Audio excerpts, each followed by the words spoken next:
এখন উপস্থিত আছি ফুরফুরা শরীফের মুখ্য নির্দেশক পীরজাদা তহা সিদ্দিকী সাহেবের কাছে।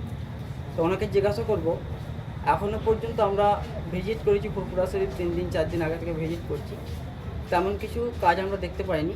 প্রায় আমরা কথা নিজেরাই বলতেছি যে আর মতো 2 দিন বাকি, কিছু কাজ আমরা দেখতে পাইনি। তো এই নিয়ে হুজুর কী বলছে দর্শকদের উদ্দেশ্যে সেটা।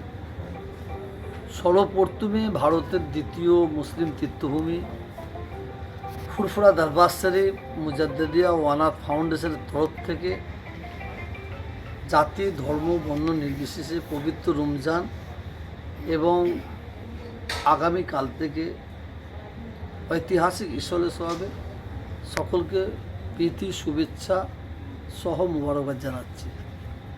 রাত পোয়ালি ঈশ্বরের সব আজ থেকে 135 বছর আগে মুজাদ্দেদ জামান পীর আবু বকর সিদ্দিক রহমাতুল্লাহ আলাইহি তিনি এই ঈশ্বরের সব কায়েম করে গেছেন। এই ঈশ্বরের সবে লক্ষ লক্ষ মানুষ আসা যাওয়া করবে। এই ঈশ্বরের সবের মেন উদ্দেশ্যটা কি? এই ঈশ্বরের সবে লক্ষ লক্ষ মানুষ আসে কেন, কি কারণ, এখানে কি আছে, মেন উদ্দেশ্যটা কিসের জন্য? 1 নম্বর উদ্দেশ্য হচ্ছে লক্ষ লক্ষ মানুষের জমায়েত হয় এখানে 5 ওয়াক্ত নামাজটা একসঙ্গে আদায় করার জন্য আসে।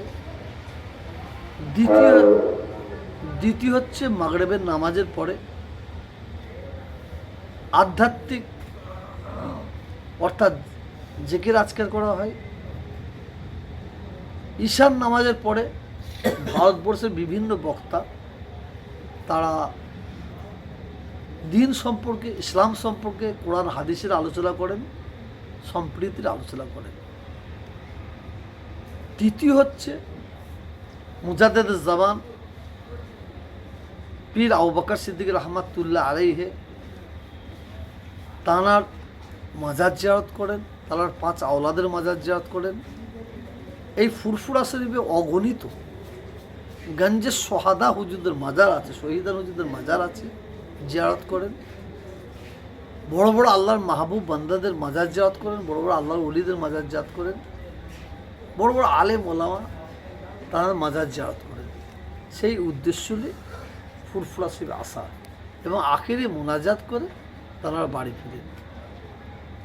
আমরা ফুরফুরা শরীফ থেকে আগত মেহমানদের উদ্দেশ্য বলবো, আপনারা ফুরফুরা শরীফ আসবেন, ধৈর্য হারাবেন না, একে অপরকে সাহায্য করবেন, একে অপরকে ভালোবাসবেন। আপনারা দাদা হুজুর সহ 5 হুজুর আরও অন্যান্য হুজুরদের মাজার যে জিয়ারত করবেন, খুব ভালো করে মনে রাখবেন, কর্মস্থানের ধারে গিয়ে আপনারা দরুদ শরীফ পড়বেন, কালাম শরীফ তিলাওয়াত করবেন, কালমা শরীফ পড়বেন, 2 হাত তুলে আল্লাহ তাআলার দরবারে দোয়া চাইবেন।